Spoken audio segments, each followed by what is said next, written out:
They didn't ask. They just decided. And like always, I was expected to nod, smile, and make it all work. My name is Rachel Connors. I'm 28 years old, a senior accountant at a firm. No one outside of finance has heard of, and I live a quiet life in a quiet building with no drama and no damage. I've built everything I have from the ground up: my degree, my job, my credit score, even my kitchen table. No handouts, no shortcuts. But if you ask my family, they'd probably say, I'm the cold one. Not because I've ever yelled or walked out or done anything cruel, just because I stopped cleaning up their messes. You see, I have an older sister, Erin, 2 years ahead of me, but somehow always 5 steps behind. Erin has a way of making failure look like tragedy and making everyone else responsible for it. Lost another job. The boss was toxic. Kicked out of another apartment. Roommates were jealous. Another missed bill. She's trying her best, and my parents, Carol and Frank, they never question it. They just pivot, rearrange, and if they can't fix it directly, they turn to me. You're stable, Rachel. You're lucky you can help. That was the phrase that followed me for years. Help with the car payment, help with rent, help with bail, always help. And when I said no, the rare times I pushed back, they'd act like I was the one burning bridges. I learned early on my value wasn't in being loved, it was in being useful. But usefulness has limits, and they were about to find mine. Sunday dinner had a rhythm in our house. Same casserole, same table, same undercurrent of pressure disguised as politeness. That evening, something felt rehearsed. Mom greeted me at the door with a smile too wide to be sincere. You look so thin, sweetheart. Are you eating enough? Dad didn't say much, just a nod and a distracted, hey kiddo. Erin was already at the table scrolling her phone, avoiding my eyes like a teenager called into the principal's office. I knew the signs. When my mother acted sweet and my father went silent, it meant they were about to tell me something they knew I wouldn't like. We made it through the salad. Mom complimented the weather like it was an achievement. Dad kept refilling his glass, and Erin kept picking at her food like it might bite back. Then Mom set down her fork, folded her hands on the table, and gave me that practiced smile she saved for requests wrapped in guilt. Rachel, she began too softly. We've been talking. Erin's had a rough time lately, and, well, she's going to be moving in with you for a little while. Just like that. No question, no discussion. She said it like she was offering me cookies. Like, of course I'd say yes.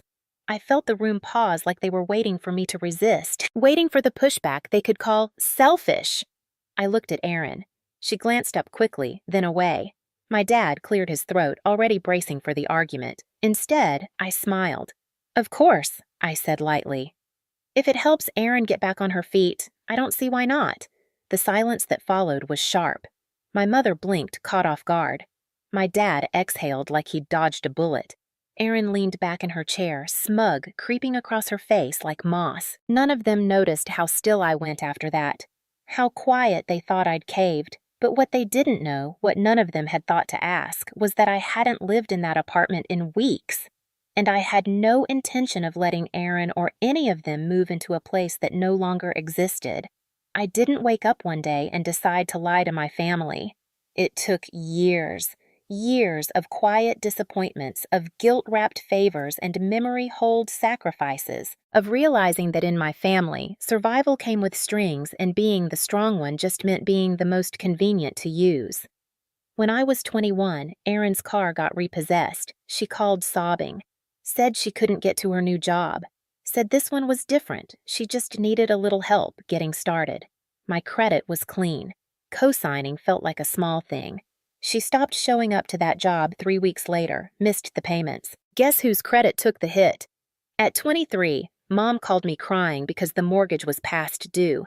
Dad had been laid off, Erin had moved back in. I wired $2,000 the next morning. No one thanked me. At Christmas, Mom handed me a mug that said World's Best Daughter, and I almost laughed. At 25, Erin got a DUI, first one we knew about at least. Dad asked me to keep it quiet, said it would destroy the family's reputation. I paid for the lawyer. Erin never said a word. A year later, when she got pulled over again and I refused to help, Mom called me cold. You've never understood what it means to worry for someone you love, she said. Erin's life is harder than yours. That was the moment I knew, not suspected knew. They didn't see me. They saw a function, a faucet they could turn on when something broke, a wallet that smiled. I started pulling back, politely declining, changing topics, saying, "I'll think about it" instead of "yes," they noticed. And they didn't like it. One night, I found myself sitting alone in my apartment, the condo I'd bought without help, decorated on clearance sales paid for month by month with numbers and spreadsheets and quiet diligence. I stared at the front door and realized I didn't feel safe in it anymore. Because it wasn't mine when they wanted something. It was always ours. Just like my time, my money, my patience. So I made a decision. I called a realtor, sold the unit, quietly, legally. Without fanfare, I moved into a small rental on the other side of town. No one asked where, and I didn't offer it. I could have told them, but I didn't. Not out of cruelty, not out of revenge, out of preservation. Because sometimes when you grow up in a family that only remembers your usefulness, the kindest thing you can do for yourself is disappear, just enough to breathe. The texts started on Monday. We'll bring Erin's mattress Saturday morning. Frank's loading the boxes Friday night. She's excited to finally have her own space. I didn't reply. I didn't need to. They were speaking to a version of me that no longer existed. Each message assumed I would open the door, rearrange my life, absorb the weight without making a sound. They'd done it before. They just didn't know I had stopped listening. By Thursday, Mom was texting me daily. "Let me know if you need anything cleaned before she moves in. Erin says she won't be a burden. She's bringing her own dishes." That one made me laugh quietly to myself over coffee. She hadn't washed a dish in her own apartment in years, but I let it all play out. I didn't push back. I didn't correct them. I waited Saturday morning. I left early. Coffee first, then a drive across town to nowhere in particular. I walked through a farmer's market I didn't plan to buy anything from. Stood in the sun longer than necessary. My phone vibrated in my pocket 3 times before I looked. Missed calls. Voicemails. I let the 4th call go through Rachel. It was Mom, but not her soft voice. The brittle one, the one layered with panic. "What's going on?" she demanded. "There's someone here. Some man. He says he lives in the condo. Says you don't live here anymore." I let the silence stretch. I wanted her to feel it, the unfamiliar space, the missing certainty. "You didn't tell us," she snapped. "You never said a word." "No," I replied evenly. "I didn't." There was scrambling in the background, the rustle of bags. Dad's voice, sharp and low. "Erin saying something I couldn't hear?" "Rachel." Mom hissed. "What is this?" "I sold the condo," I said simply. "Weeks ago." "You what?" "I moved out." Quietly. I didn't think it mattered.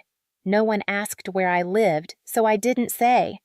For a moment, nothing. I imagined them standing on that porch, bags on the ground, arms crossed, realizing they'd planned an invasion and showed up at the wrong castle. Then Dad's voice cutting through. "You lied to us. You said she could move in," I said. "If it helps Erin, I don't see why not." I didn't say where. Another pause, a sharp inhale from Mom. And from Erin, finally. "So what? We're just... what?" Supposed to figure it out now. She sounded young when she said it.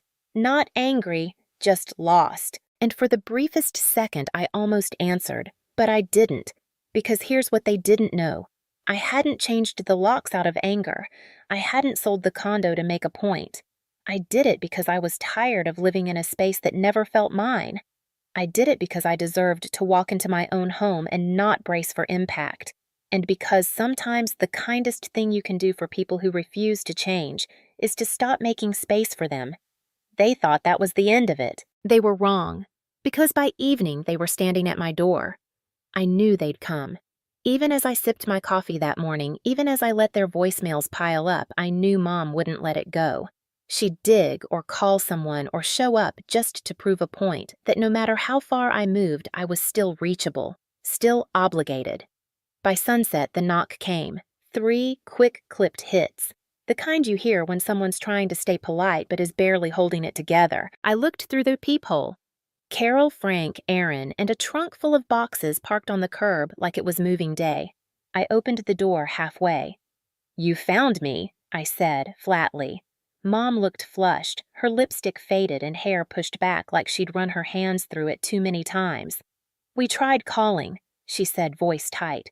We didn't think you'd be here. It's my apartment, I said, but you said Dad's voice was rising now. You said she could move in. Now we're standing here with all her things, and you're acting like we're strangers. I didn't move. I didn't raise my voice. I never said she could move in here. I said, if it helps Erin, I don't see why not. That was at the old place, which if you recall, I don't live in anymore. Erin stepped forward, then her arms crossed. Her cheeks were red, but not from embarrassment, from fury. This is petty, Rachel. You always act like you're so above everyone. But this is just cruel.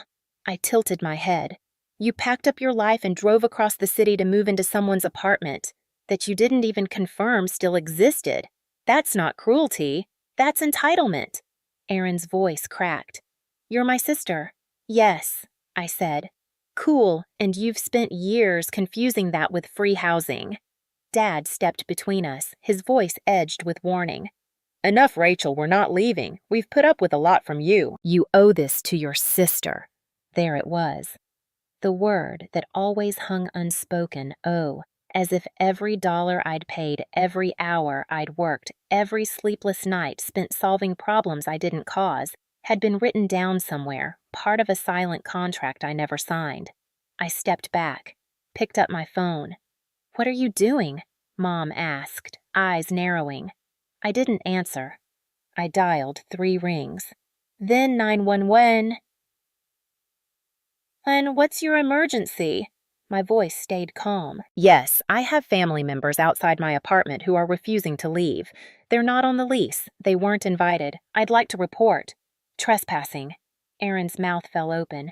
Frank swore under his breath. Mom looked like I'd slapped her.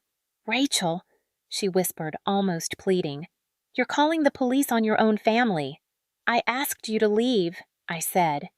You didn't. The dispatcher asked for my address. I gave it. Erin's voice shook with rage. This is going to ruin everything. Do you know what people will think of you? Do you know what they'll say? Yes, I said. They'll say. I finally stopped opening my door. Mom blinked. Her voice dropped to something smaller. You used to be kind. I didn't flinch. You used to notice when I was hurting. The silence that followed wasn't empty. It was heavy, packed with every ignored boundary, every swallowed word, every moment I'd said yes when I wanted to scream, no! A patrol car pulled up 10 minutes later. The officer stepped out tall and calm, her hand near her belt but relaxed. Evening, she said. We received a call about trespassing. I nodded. That's me. She looked at my parents, at Erin, at the car with bags still in the trunk. Ma'am, sir, I'm going to have to ask you to leave the premises.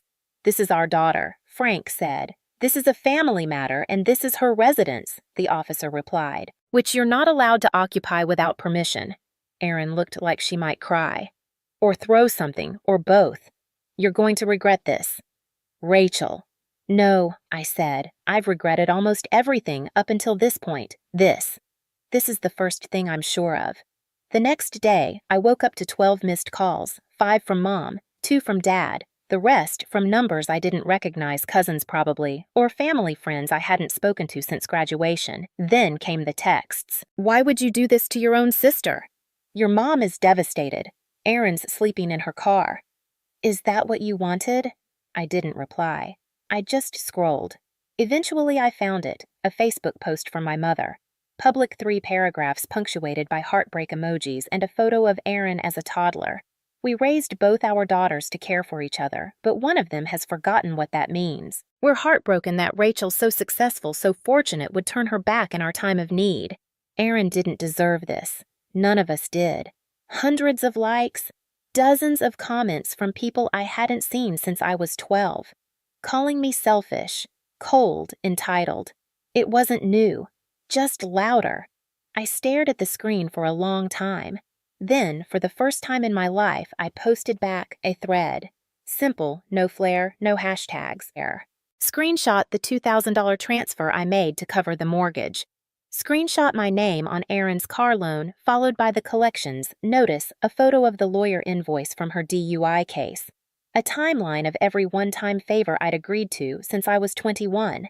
The receipt showing the sale of the condo. And finally, a message I'd saved.